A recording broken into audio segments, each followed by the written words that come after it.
these Republicans have got to get off their thumbs and actually pass something, because otherwise, what was the point of DOGE, Yes. Elon Musk, and his group of geniuses? All right, guys, a lot happening the last 24 hours. For everyone who thought it was going to be a quiet week because it was a 3-day weekend, you were wrong. Welcome to Trump world. There's no such thing as a quiet week. The courts overnight blocking Trump's tariffs from going into effect. But trust me when I tell you this, we're not done. There's a bunch of mechanisms. It sounds kind of wonky. 122, 232s, 301s. You're going to hear a lot about those things. Those are other mechanisms that will be used to enact tariffs, the sectoral tariffs, autos, steel, etc., aluminum. Those stay in place. My only point in saying this is that you'll read these media headlines and they'll say Trump's everything went out. Not true. All right, let me bring in our all-star panel for today. Returning veteran, champ of the panel today, Ashley Hayek from America First Policy Institute, and two newbies, bringing them into the fold. My old buddy, good friend, longtime chairman of GoPac, Dave Avella, and somebody who has been so kind to me, bringing him on his show that I had to go into a legal tariff fight with him to come on mine, the amazing Stephen Gardner, host of the Stephen Gardner Show. Stephen, I thank you for finally joining me. You have honored me by allowing me to come on your show over and over again. And I just, every time I go on, the response is amazing. So thank you for agreeing to this. I will drop all the lawsuits, the tariff fights. We're ending that today. He's on. And I just want to start with you. I mean, Elon says he's out. He tweeted last night his time as a special government employee. I got to be honest with you, Stephen. I thought he'd stick around longer. And I didn't think, I don't know. Is this just his time is up? He wants to go back to Tesla. I've done enough. I was a little like, really? You're going? I think it's three things. I think number one, contractually under government rules, he has to step away. Number two, his own companies are starting to flounder because he's spending 100 hours a week sleeping on the floor in Washington, D.C. as the richest man in the world trying to save America, which brings me to my third point. These Republicans have got to get off their thumbs and actually pass something, because otherwise, what was the point of DOGE, Yes. Elon Musk, and his group of geniuses? Everybody was so excited. We're crushing USAID. We're crushing all the stolen Democrat money, the groups that were funding the invasion of our country. All of that was being exposed, crushing the Democrat Party, the fraud and the theft. And then what do? They spend more money and they say, we're not going to vote on this. We're going to move forward. No, if you don't do this, MAGA voters are going to be pissed. You have to do something right now. The good news on that, Sean, is you do start hearing the speaker talking about bringing some of these cuts up as early as maybe next week, where we're going to see this. But, ultimately also Elon decided the best thing he can do for America is keep economic growth going, make his companies successful after putting more spotlight on government waste than we have seen in the last 20 years. He's done his job. And now it is up to Congress, who ultimately always has to be the one to keep these cuts permanent for the long term, to get real serious about oversight and what government's actually spending on. And he's done a great service to the country, and he will continue doing that by having successful companies. Ashley Hayek, I agree with Stephen Gardner's list. I think, but what amazed me was this. So technically he's a special government employee. I think they have 135 days they can serve. And people that I talked to in Trump world were saying, hey, the clock's ticking in May, that a lot of these individuals that are special government employees, and just for the audience to understand, if you're a regular employee, then you file all these disclosure forms. You're like a normal W-2 employee. If you're an SGE, your time and scope is limited. You don't have to be as transparent with your finances, but you're limited in the number of days you can serve and what you can do and all this kind of stuff. And you can stay affiliated with your outside entities, as Elon did. And I agree with everything that Stephen said, Ashley, but I was kind of hoping that he'd blow through the deadline. And I know that that was probably, I mean, my point is, Anita Dunn did all these backflips during Biden, and I was hoping that they would use that sort of as a justification to allow Elon to stay. And so I was kind of like, I know you're adhering to the law, but I kind of wanted you to blow through it. But I also wonder if he may be leaving and will come back. Like, I don't think he's gone for good. I think there are also people, I mean, I don't know if you saw Antonio Gracia, who has been working with Elon, helping to uncover the fraud. We saw the interview with some of his employees, his staff that have been working on this. Like, if you have good teams, if those teams remain and they continue to build, they can leave, go back to private sector, do good work there, and come back. And maybe that's what will help actually light a fire under some of the conservatives to get the job done that they need to do from a policy standpoint, a legislative standpoint, if you will, to kind of codify some of the work that President Trump and Elon Musk have done. I want you guys to answer this question because Stephen alluded to it with the rescissions package, or David alluded to it with the rescissions package. Stephen touched on it, but like, there's a difference when you get a call, like, let's just pick the Department of Education or HHS, whatever. It's like, hi, this is Elon Musk. I'm sending 2 of my DOGE dudes over and they're going to go through your stuff. You go, yes, Mr. Elon, just tell him to come in the door. We've got everything all set up for him. I am concerned that now it's, hi, I'm DOGE bro. I'm coming over. And they go, yeah, Elon's gone. Like, I am concerned. Does the work of DOGE really go on? Because I agree with Stephen. I really want this to keep going. I want government to be more efficient, more effective, less duplicitous, less wasteful. Stephen, does the work of DOGE keep going?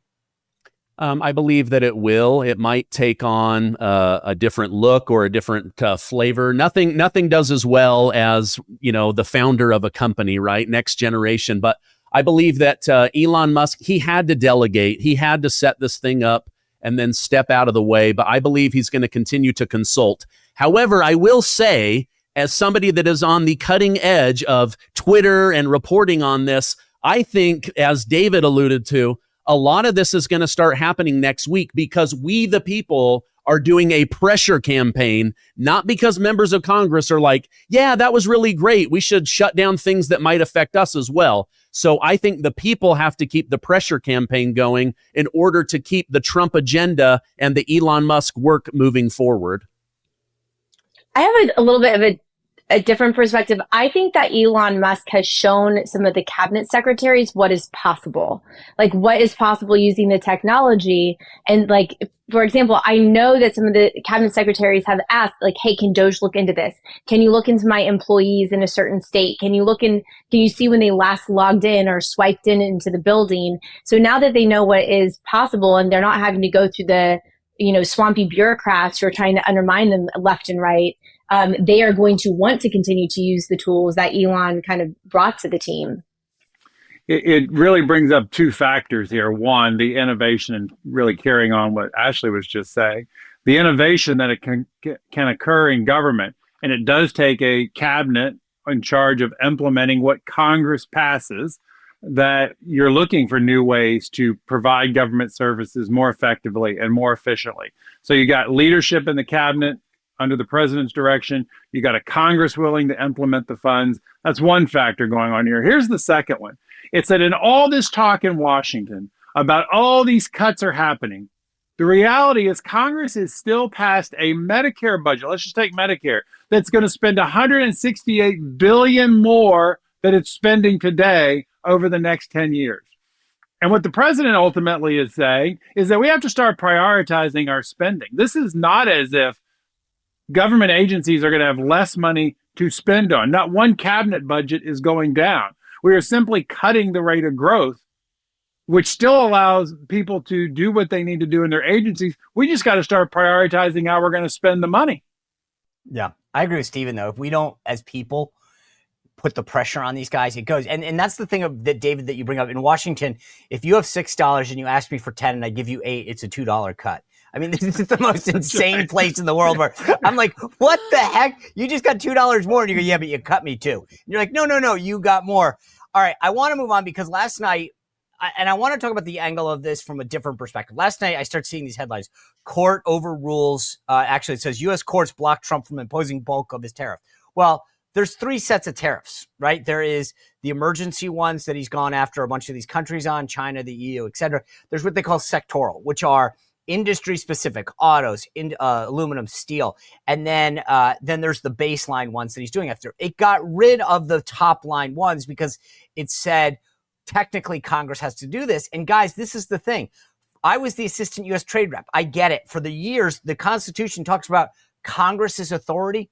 But if the courts are suddenly going to say that Congress has to do this, then we're throwing everything out. Like, this is, to me, I kind of went and said, okay, I get you guys are anti-Trump in this stuff, but like, you are literally upending how we're doing trade if that's what's happening. And I think the media is excited about this, but this is not a good policy. And that's when I mean good policy, I mean what the court is doing, because the court's saying, well, Congress technically has the right to do that. And that's okay. If that's your view, then you might as well get rid of the U.S. Trade Rep's office and the Commerce Department, because that's what they've been doing since Congress abdicated its responsibility, Stephen, decades ago. Yeah, I mean, I'm disappointed. This was a big thing, right? It's been in the news. Liberation Day, the stock market dropped. It went back higher. Trump is negotiating with over 140 different countries to realign everything, protect the hegemony of the US dollar, and then to have a court step in and say, no, you can't do that. To me, it's just every single week, it seems like some judge believes that they have the right to usurp the authority of the sitting president of the United States. I mean, even when Joe Biden was at his worst, the judges weren't doing this, right? Because at the end of the day, if he wanted the border open and he wasn't going to do anything, he had the authority to do that. It sucked. We all hated it. It's why they lost the election. But he had the authority to do that. And now Trump is trying to use his authority, but he's being shut down at every single stage. It's just very frustrating. It's a great point. Biden was able to do things because he said, I have the authority to do it. So now Trump suddenly doesn't. It's like doesn't. But guys, he did have a big victory last night. Actually, I talk about headlines that I read and kind of was like, okay, I want to learn further. The court last night ruled his lawsuit against the Pulitzer board, the Pulitzer Prize board, can go on. And these guys tried to get him to stop it. And so I started to go down. What this basically means is Trump is suing them for defamation, saying, hey, guys, you can't give an award out for the Russia hoax if the Mueller report says there is no Russia hoax. You can't tell the Washington Post and the New York Times they get to win a big prize for reporting this amazing stuff that wasn't true. And the courts last night said that case gets to go on despite the Pulitzer Prize folks saying, no, we want to stop it. And I thought that, to me, I think this was a big, big win for Trump. And not just Trump, but all of us in the conservative movement when it comes to this defamation stuff. You can't be handing out prizes to people and awarding them for stuff on falsehoods. For fake news, right? Yeah.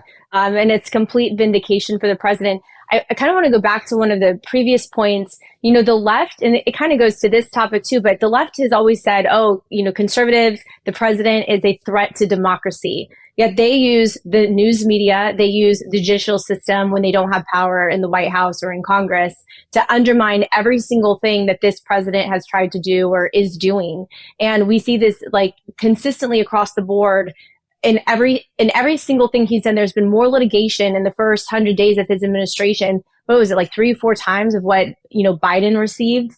And it's all strategic. It's all planned. I'm glad you'll have Ed Martin on in the future, because he'll talk a lot about how the left orchestrates this, just like they orchestrate the fake news media, put President Trump in the courts himself, kept him off the campaign trail over complete lies. And the idea that they can just reward each other, whether it's through an actual, literary award, news award, financial award, contract award, the FBI agents who got kicked out, probably ended up getting a nice contract somewhere. The rewards for this type of behavior has to stop immediately. Hey, Sean, does this now set up a DC journalist to now go write a book about how the Pulitzer Prize was given to someone who got their Pulitzer based off a hoax, and now they're going to expose that hoax? Yeah, this is like someone's calling Jake Tapper and saying, hey, so walk me through the process. How do you write a book that kind of undermines everything that you said you were for, but you want to make some money off of it in the future? Do I need to call Laura Trump and apologize for something? How does this work? I agree. I think that somehow these guys are going to try to figure out how to make money off of this now. That's a good point. But David, there's another sort of investigation that's going on.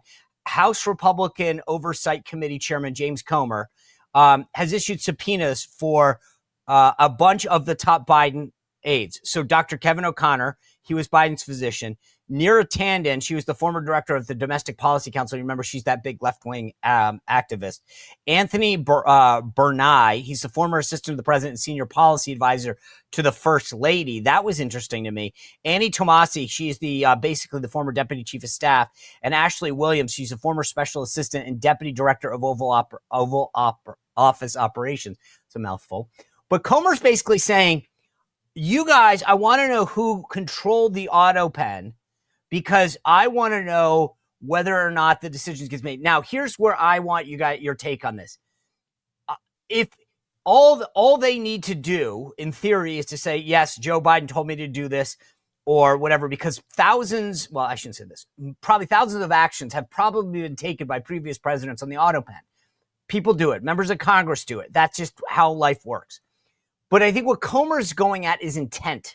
If I can prove, Comr can prove that you, Neera Tanden, right? For example, I don't know that this is true, but like, you're the former director of the National Policy Council. If you were just using the auto pen and he didn't know, then that's an invalid action, right? Whatever X is, fill in that. But this is like, I guess, like a law and order case where you've got to prove that Neera Tanden or whomever, any of the people on that list, did something without his knowledge, and then he would have to confirm that. As much as I kind of enjoy what Comr is doing, I honestly think that this is going to be really hard to prove because none of them are going to come clean on this. Yeah. Well, the one thing we have learned, for anybody that was confused, is that Dr. Jill Biden did not get a degree in medicine. That's not what doctor means in all of this. You're spot on. I think it is hard to reverse anything he did, but it is important to learn so that then we can start going down and saying, all right, what policies do we really need to look at to reverse? Because now we're in charge. We can do this based off maybe actions the president didn't know. But your point is really hard to prove. Either of you, other of you. I mean, I love what we're doing, but I just don't get the sense. Biden's never going to admit that he didn't know what he was doing, right? I think, okay, so there was 4,200, there's like over 4,000 pardons or clemency that was granted under Biden, especially in that last month. Some of them were child rapists, just horrific criminals that he granted pardons to. And I would like to know, like, did he go through and read when they had that last batch of who those people were? Like, was that really him? Was it somebody else who said, oh, these are good people, just go ahead, we'll put the auto pin on it. Yeah, that's fine. Like, especially now, given the book that Jake Tapper has written, and he didn't have his mental capacity, can we go back and look at that time frame just to see? Because it's really disgusting what this man did to the country. I get that, Ashley, but here's my concern. In order to prove that, right, you'd have to say, hey, here's the role. Here's 4,000 people you pardoned. Did you actually know you were pardoning them? And it's not like he's going to say no. He'll say, of course I did. They gave me a list. I approved it, right? I mean, he's not like, I just can't see a scenario where he goes, you got me. I don't even know who this is. What day of the week is it, right? In order to prove this, they have to admit their complicity in this. And this is like, and that crushes, the whole house has to fall down. And I can't imagine like that they will admit this. Like, this to me is, I think more to David's point, I feel like at least it shows us what we need to be looking out for in the future. But I'm just skeptical. And I wish it was not the case. I mean, I want this to work. I just have a hard time that anyone on Team Biden, whether it's the Biden family themselves or his top aides, are going to admit this. Well, then they have to defend his mental competency as well. So, and they have to do all of this under oath. So either way, they're kind of between a rock and a hard place. And I think some of that needs to be exposed, and they need to be held accountable, and they need to testify under oath what they knew and when they knew it. Yeah. Stephen, do you have any hope for this? Well, yes and no. I got a thought and then two lawyers that came on my show. So my thought is, a thought and two lawyers. A thought and two lawyers. That's a t-shirt. So my thought is, just like you can follow the money trail to the corruption, you could probably there's got to be some kind of written trail on executive orders, a written trail on these individuals. I mean, some of these they're going to have to look at, like, why was a pedophile? Why was a Chinese spy? Why was Hunter Biden to a specific date? Dr. Fauci, his brother, none of these people were convicted of crimes. Some of them were convicted of terrible crimes. And then the two lawyers, I had Alan Dershowitz on my show. He said on the hard side, yes, you could prove that Joe Biden has mental incapabilities now, but could you say on August 23rd of 2024, he was mentally incapable? Right. That's where it's going to be hard to say on this specific day he was out of his mind and didn't use his authority. On the other side, you have Mike Howell, the president of the Oversight Project.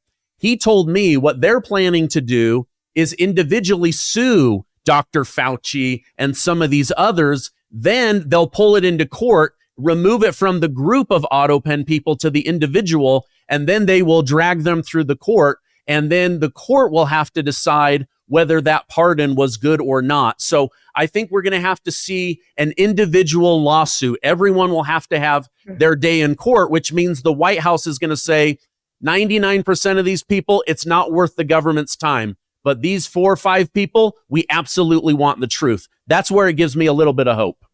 See, that's what I see. The funny thing is, remember, Biden screwed Trump when he came in and allowed the FBI and all this stuff to go after President Trump, not waive immunity. And that what's good for the goose is going to come back for the gander. I know David Hogg, the sort of nutty little DNC vice chair, I think he's officially kicked off the other day, but he was talking about one of these individuals that I mentioned, Anthony Burnell, who is the former assistant to the president and chief of staff or senior advisor to the first lady, that he was actually like really, really powerful. I want to play you guys just a clip to get you a sense of, like, this is blue on blue. This is David Hogg describing the power of one of these individuals. Take a look. Foundational question for me is, like, how corrupt is the DNC if so many people knew, or few people knew about Biden, well, the president of the United States? I mean, I think the fact of the matter is the DNC is always going to be like a campaign arm of the president, ultimately. The bigger issue was, like, the inner circle that was around Biden. That's it. And I can't stress to you enough. Like, Joe Biden's chief of staff, like, had an enormous amount of power. Joe Biden? Joe Biden's chief of staff. That was like an open secret at the level. Like, I would avoid him. Like, he was scary. What was his name? Anthony Burnell. Okay, did you hear that? Anthony Burnell. I would avoid him. He's scary. That to be describing the first lady, senior advisor, chief of staff as a scary individual with power, and you know how much power Jill Biden had. That's, if I were to, I would use the strategy that Stephen Gardner laid out, David Avella, and say, let's get this guy and isolate him and find out what he knew. It's a good strategy. Let me also add, though, I don't think Joe Biden is given enough credit for taking Kamala Harris out of the question for 2028. There's a whole group of contenders now who don't have to worry about her. You know, here's the challenge for the Democratic Party right now. They are run by college university presidents, right-wing or crazy environmental activists, and amongst the public union bosses. That's who's running the Democratic Party right now, pushing agendas that the majority of Americans have said, we don't want that. And until they find somebody who wants to focus on the economic and personal security concerns of Americans, it doesn't matter what they do. They're not winning elections. All right. I want to get into another sort of, we talked about Elon for a second. There's like a personal pet peeve of mine, which is defunding NPR and PBS, using tax dollars. Like, stop using this. Brandon Gill had an interaction with the CEO of NPR, and I want to play you just a sense of how he went at how they run that place. Take a look. What you hear from Catherine Marr today is the last dying whimper of an antiquated organization that's about to have their corporate welfare pulled away from them. The American people are sick of their tax dollars funding radical left, wildly Marxist news outlets who hate the very things that this country was built on. During that hearing, I had the chance to ask her, do you believe that, for instance, America is addicted to white supremacy? She said, well, you know, I didn't really say that. Yes, you did actually say that. These people are insane, and we shouldn't be giving them our tax dollars. We're finally going to stop that. I'm so glad that we have a president who is taking this seriously. This is something that Republicans have been talking about for decades, and President Trump is finally doing it. And I can tell you, we're going to follow it up with Congress with rescission bills that permanently pull this money back. All right. So Ashley Hayek, I actually, this is to me is the low hanging fruit. If you're going to prove that you're serious about cutting spending and you can't do this, then you can't do anything. If you can't cut this. But here's where I'll differ from Brandon Gill. I think a lot of people on the right want to defund PBS and NPR because of their content, right? That they spew left-wing ideology and narratives. I agree with that. But I'm more opposed ideologically. Why is government in the news business? I don't care. Frankly, if they were supporting, if this was Breitbart, I'd say defund it as well. Make your Hollywood elite friends pay for this. I don't want it, not because of I mean, I don't like their bias and I don't like what they do, but I don't understand why as a taxpayer, you're telling me go to work every day and help fund a left-wing news organization. Full stop. No way. And I think this is, to me, is the new threshold litmus test for House Republicans. If you don't defund this, don't come talk to me about fiscal responsibility ever again. I complete with you 100,000,000%. I don't think there should be any taxpayer-funded media of any type, of any shape or form, especially now that there are social media platforms where government officials or whoever can go directly to the people through those platforms. We don't need government-funded media. Also, the fact that they have reported so egregiously, the Hunter Biden laptop, like they should not be surprised. And the fact that the conservatives would even hesitate to defund them is absolutely outrageous. I am grateful for Brandon Gill, and if you look at him compared to David Hogg, the future looks bright for the Conservative Party compared to the left. That's a shining light. And quite frankly, NPR and all these groups, they can get their funding from maybe George Soros. Yeah, I just don't, to me, Stephen Gardner, I've heard over and over again, fiscal responsibility, balance the budget, we've got to do this. And then somehow there's always an excuse why NPR and PBS continue to get funded. It's not a ton of money in the big scheme of things. But like I said, to me, it's a threshold issue. Yeah, you called it the low-hanging fruit. Like, this is the rotten fruit that's already on the ground. Like, you pick it up, you turn it over, you go, wait a minute, there's worms in here, and you throw it away. I don't listen to NPR. They're obviously left-wing propaganda at this point. As somebody that pays a lot of money in taxes, it really frustrates me when I see how stupidly our government officials spend my money. And your money. Everybody on this panel pays taxes, right? So why is my conservative tax money going to fund things like the New York Times, Politico, AP, that then write these awful, horrible things about me, my party, my president, family values? That's not what I'm paying taxes for.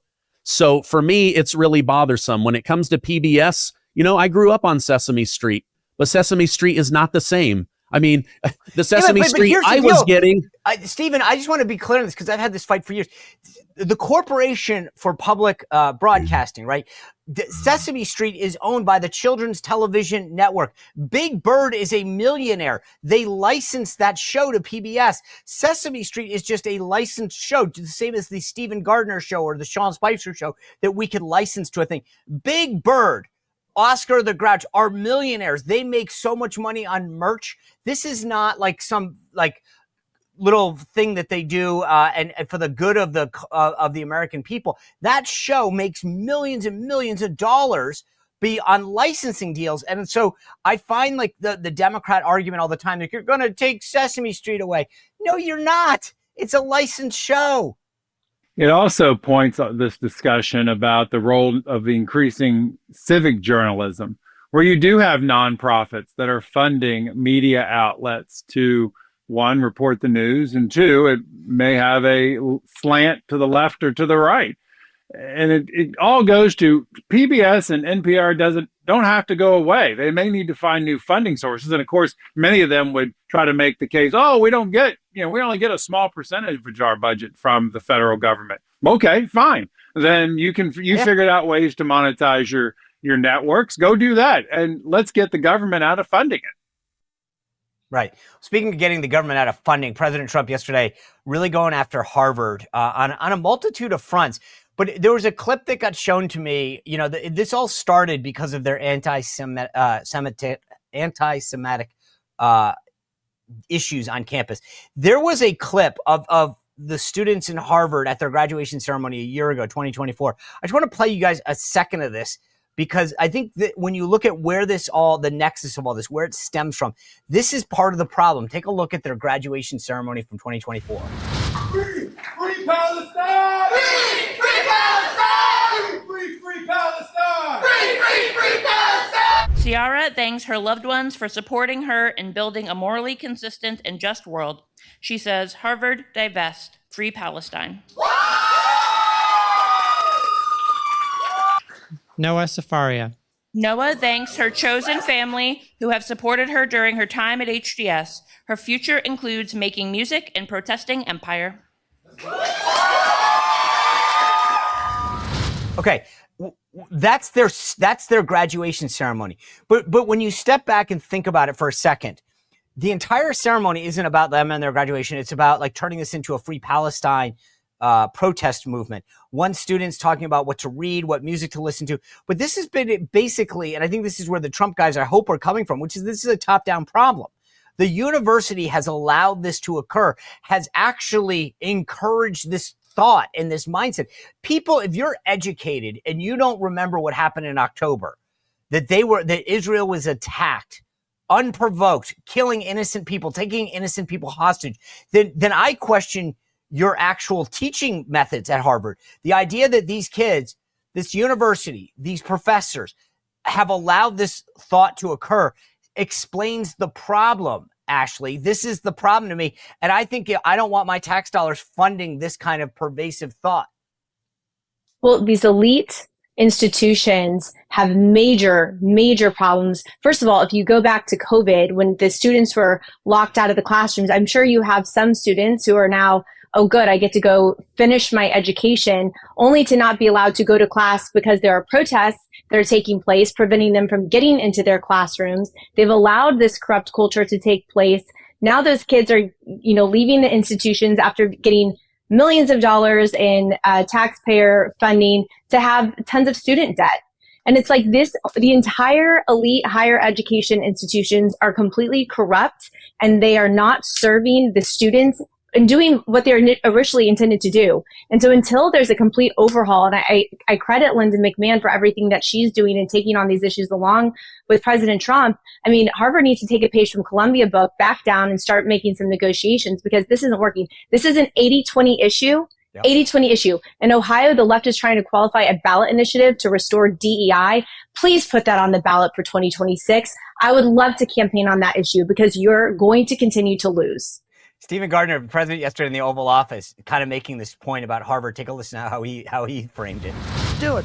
I mean, people with 1,600 in their boards don't get in, and they're letting people in, and they're bragging about how they're teaching them basic mathematics. Where do these people come from? So we have to look at the list, and Harvard has to understand the last thing I want to do is hurt them. They're hurting themselves. They're fighting. Columbia has been really, they were very, very bad what they've done. They're very anti-Semitic and lots of other things. But they're working with us on finding a solution. And, they're taking off that hot seat. But Harvard wants to fight. They want to show how smart they are. And they're getting their ass kicked. Thank you very much, everybody. That was such a mic drop moment at the end of that. They're getting their ass kicked, but he's right. These guys, they're taking in a third of the student body's Chinese. They're not teaching them the right things. They're teaching them remedial math, and there are people, U.S. citizens, on the wait list trying to get in, and yet we're prioritizing Chinese students. Yeah, so I have a couple of issues with this. Again, I pay a lot of money in taxes. Why is my money going to fund a university, a high-level university with over $1 billion they just don't want to take out of the stock market?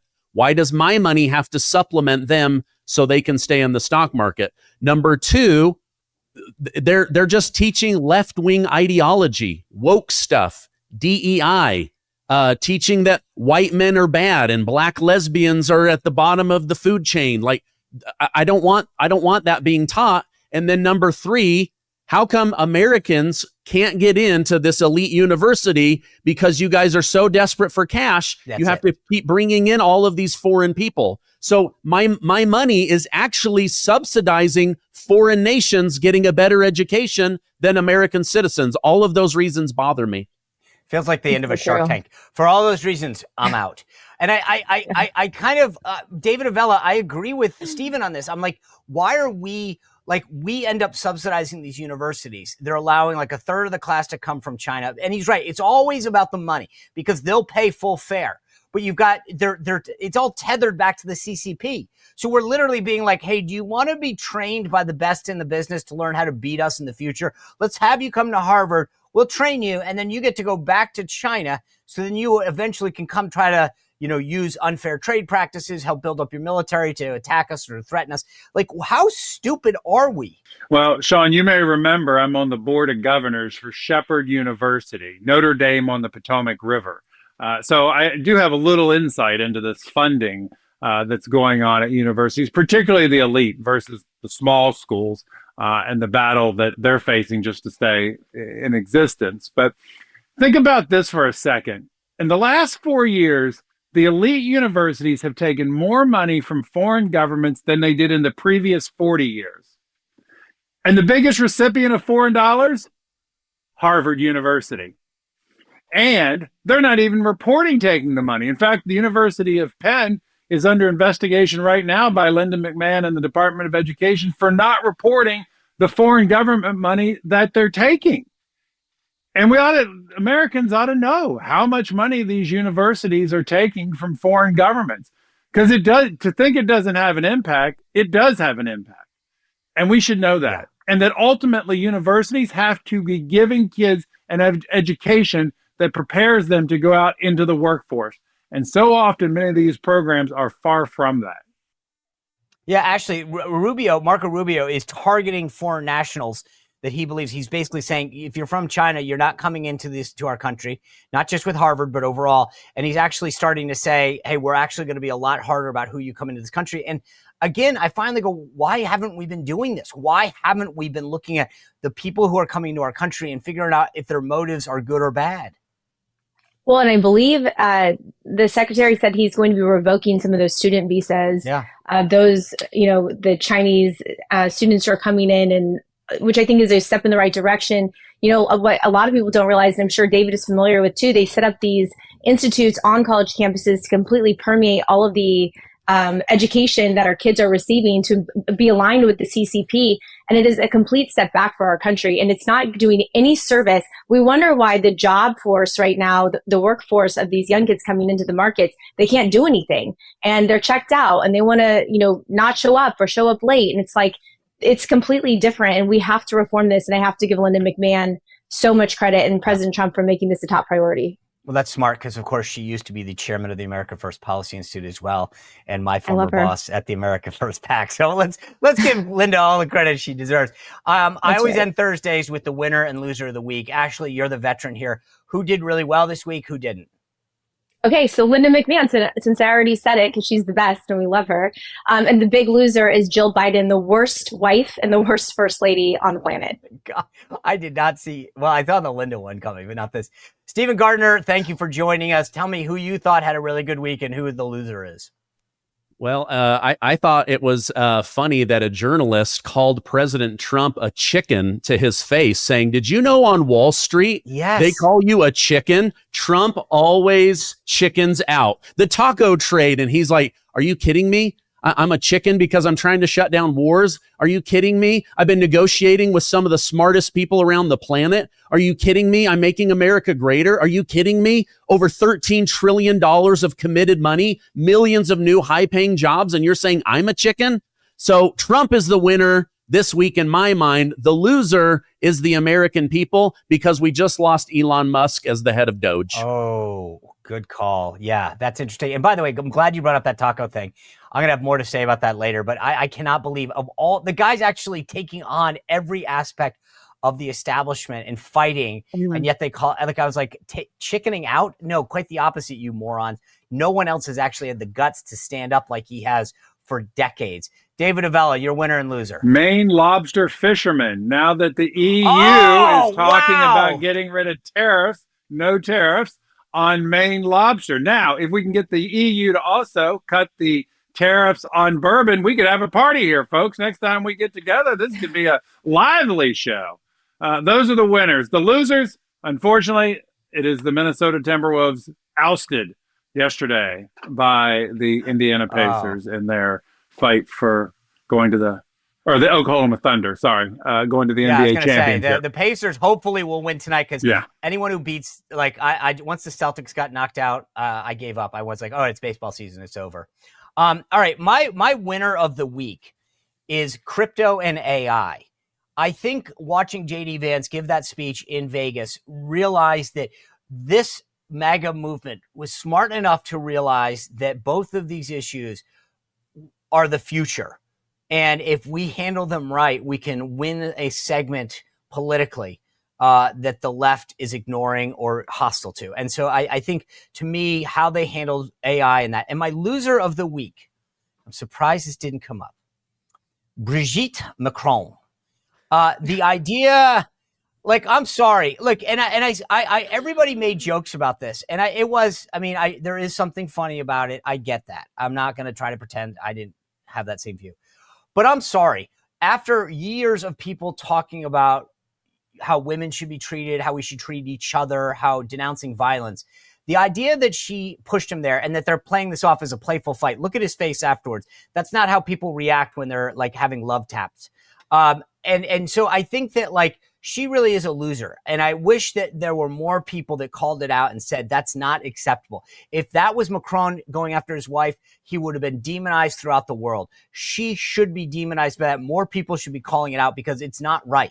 And it wasn't right when men did it to women and it was called out then, and it's not right now. So for those reasons, I'm out. She's my loser of the week. Guys, thank you guys for joining us. I always love my Thursdays. I love the discussion. You guys didn't disappoint as usual.